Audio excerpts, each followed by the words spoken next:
Thank you very much, Lai, for your words.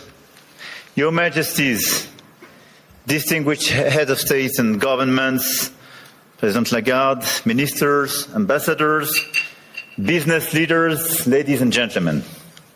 I'm extremely happy to be here, and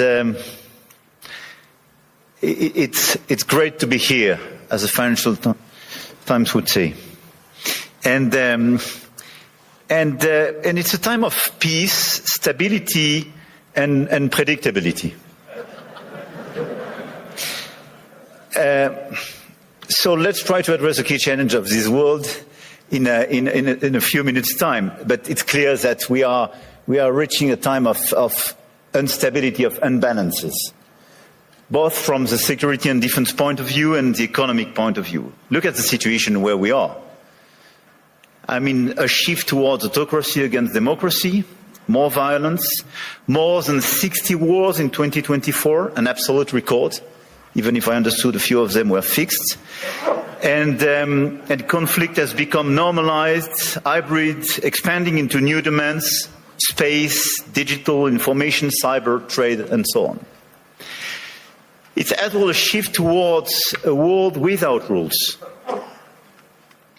where international law is trampled underfoot, and where the only law that seems to matter is that of the strongest, and imperial ambitions are resurfacing. Obviously, the Russian war of aggression against Ukraine, which will enter into its fourth year next month, and conflicts continue in the Middle East and across Africa. This is as well a shift towards a world without effective collective governance, and where multilateralism is weakened by powers that obstruct it or turn away from it, and rules are undermined. And I can multiply the examples of international bodies weakened or left by the key economies. And when we look at the situation, it's clearly a very concerning time, because we are killing the structure where we can fix the situation and the common challenges we have. Without collective governance, cooperation gives way to relentless competition. Competition from the United States of America through trade agreements that undermine our export interests, demand maximum concessions, and openly aim to weaken and subordinate Europe, combined with an endless accumulation of new tariffs that are fundamentally unacceptable, even more so when they are used as leverage against territorial sovereignty. And competition from China, where massive excess capacities or distortive practices threaten to overwhelm entire industrial and commercial sectors. Export control has become more dangerous new tools, destabilizing global trade and the international system. And the answer, in order to fix this issue, is more cooperation and building new approaches. And it's clearly building more economic sovereignty and strategic autonomy, especially for the Europeans, which is for me the core answer. In this context, I want to exclude two approaches.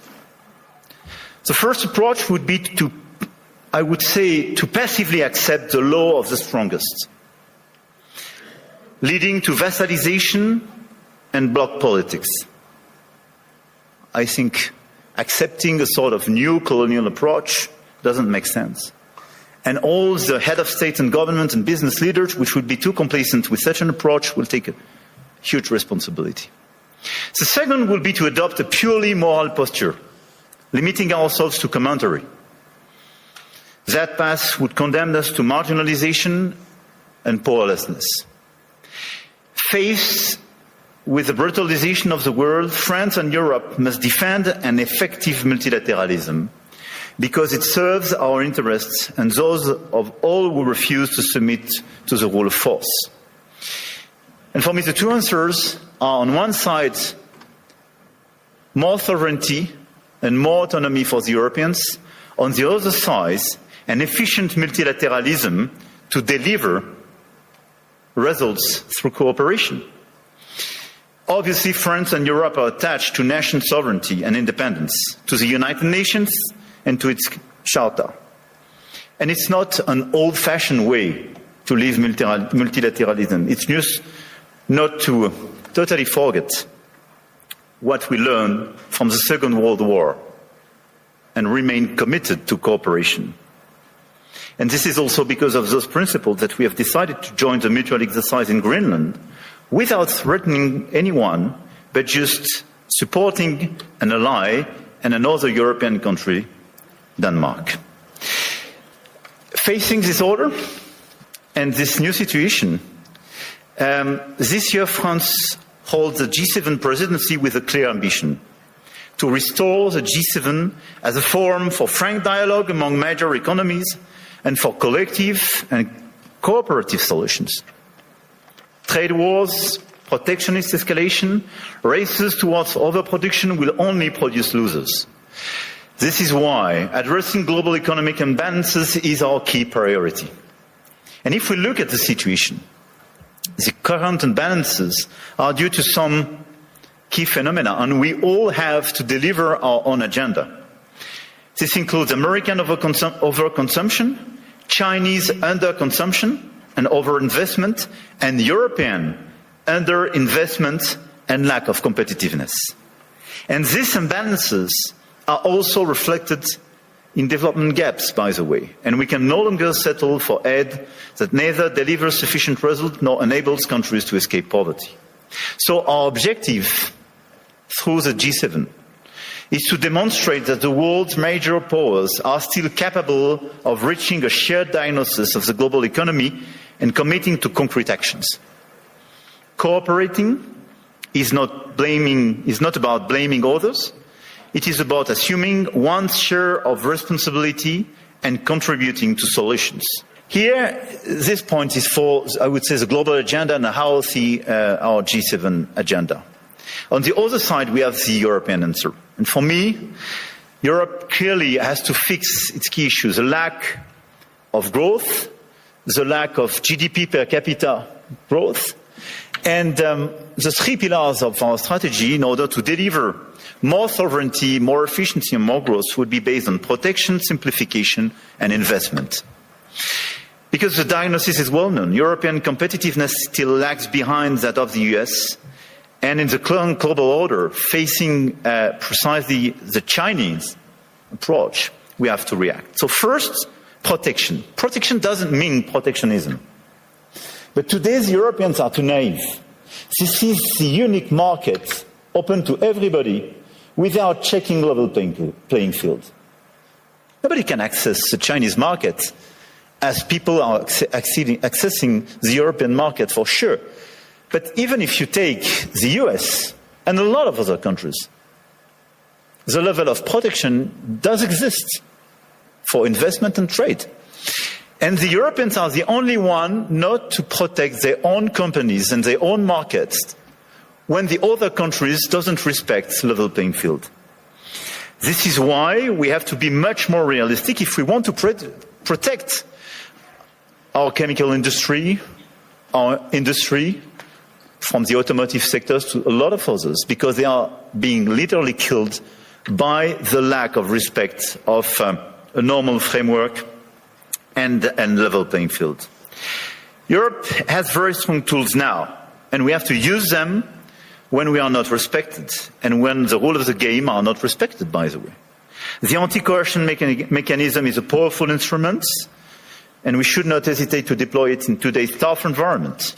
We must also advance the principle of European preference. There is a North American preference in your market. There is no European preference today. We are progressively creating it, and in the latest documents and decisions taken by the decisions, we do have the first examples of that, but this is extremely good. And we are currently aligning closely with Germany to deliver an ambitious and simple framework. And this is a decisive project, and I count on the European Commission to present a proposal as well by early 2026 with the highest possible level of ambition in order to deliver, I would say, across the different sectors, the principle of European preference. This is a necessity.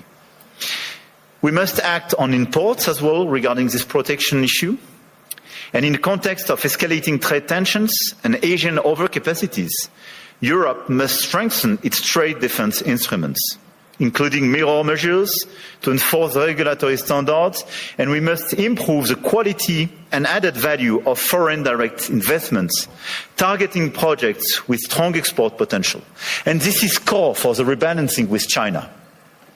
China is welcome, but what we need is more Chinese foreign direct investment in Europe, in some key sectors to contribute to our growth, to transfer some technologies, and not just to export towards Europe some devices or products which sometimes don't have the same standards or are much more subsidized as the one being produced in Europe. It's not being protectionist, it's just restoring this level playing field and protecting our industry. So from safeguard clauses to mirror clauses to European preferences and incentives for more FDIs, this strategy is absolutely key. And in parallel, protecting our economies will also require a resilient strategy on both import and export to de-risk supply chains, particularly for raw materials, rare earths, semiconductors, chips, and to diversify our trade partners. The second pillar of the European economy and the European strategy should be simplification. And when I speak about simplification, we started with CSRD, CSDDD, and we have to do much more on different sectors, and we did it during the past few weeks on automotive, and we have to do it on chemical, digital, AI, banking, and so on. And the core of this simplification is sometimes to get rid of some recent regulations when they desynchronize in a certain way the European Union in comparison with the rest of the world. But we have as well to accelerate the deepening of the single market.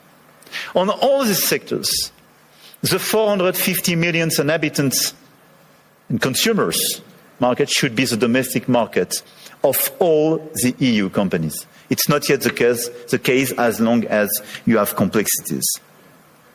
In doing so, we must ensure respect, technological neutrality and non-discrimination within the European Union. This is another pillar, another point of simplification. Neutral approach in terms of technology and non-discrimination. We discriminate during such a long time between the different sources of energies. It's counterproductive for the Europeans themselves. Companies have a role to play, and we must act, and you must act. And clearly, you must help identify and concretely help us to simplify where it is needed. But for me, this agenda of simplification is not a matter of discussion, but just implementation, speed and scale. The third pillar of the European strategy for more competitiveness and more autonomy is based on investment and innovation. We have to invest much more. If there is a GDP per capita so different between the US and Europe, 65% to 70% of the explanation is due to the difference in terms of innovation. And the US was much more innovative because of public and private investment. So in our budget for the months to come, because we will negotiate during the years, this year in Europe, we have to invest much more money in the critical sectors where the innovation will be made. AI, quantum, green tech, but as well defense and security. The size of our common budget is not the right one. We have to invest much more money in order to be much more credible and accelerate this innovation agenda. But at the same time, if you look at the situation, we don't have sufficient private investment. And this is one of the main differences. We do have the savings as the Europeans, much more than the US, by the way. But this saving is overinvested in bonds and sometimes in equities, but outside Europe. So this is why the top priority should be securitization program. It is prepared, we have to accelerate the implementation. And second, capital market union. Precisely in order to have more integration and simplification, but to have an efficient capital market Union in order to invest much more money and use our savings to be invested on innovation and equity in Europe. This agenda for me is our top priority, both the global and the European one. And it is to be implemented in the months to come, because everything is about acceleration. And France is committed to deliver this agenda. We work very closely with our key partner. And at the same time, our objective for France is to stabilize our results and our macro approach, and to remain the highly attractive country we are. We've been the most attractive country of Europe during the past 6 years, and to consolidate our deep structural reforms and our key advantage. And on top of the business framework we have, I want here to insist on the fact that we have a competitive, stable, low-carbon electricity supply. We exported last year 90 terawatt-hours of electricity, and a low-carbon one, based on our nuclear model. We have world-class innovation and research capabilities, and we will improve them. And we have one of the most vivid and active ecosystem in AI, quantum computing, energy transition, etc., and a lot of the startups and unicorns and large caps of these sectors are with me in my delegation today. And on top of that, let me insist, and I will stop here, on the fact that we have a high-quality infrastructure and large market with strong purchasing power. And we have a place where rule of law and predictability is still the rule of the game. And my guess is that it is largely underpriced by the market.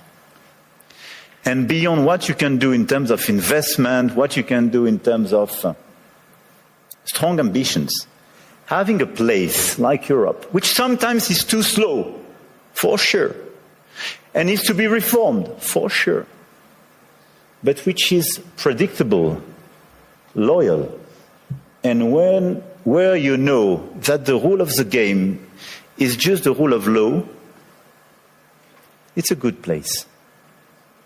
And I think this is a good place for today and for tomorrow. So we will be committed during 2026 to try to deliver this global agenda in order to fix global imbalances through more cooperation. And we will do our best in order to have a stronger Europe, much stronger, and more autonomous, based on the pillars I just mentioned, and based as well, and we can revert in the dialogue, but on more investment and commitments on defense and security, because we have to invest much more and invest much more. Because we do believe, and here in the epicenter of this continent, we do believe that we need more growth, we need more stability in this world. But we do prefer respect to bullies, we do prefer science to plotism, and we do prefer rule of law to brutality. You're welcome in Europe, and you are more than welcome to France. Join our global community of English learners, absolutely free. Download video transcripts, listen offline, start our beginner course, and join live classes with certified teachers. Access over 1,000 resources to improve your English faster. Everything's in one place. community.englishspeeches.ca. Let's speak English together.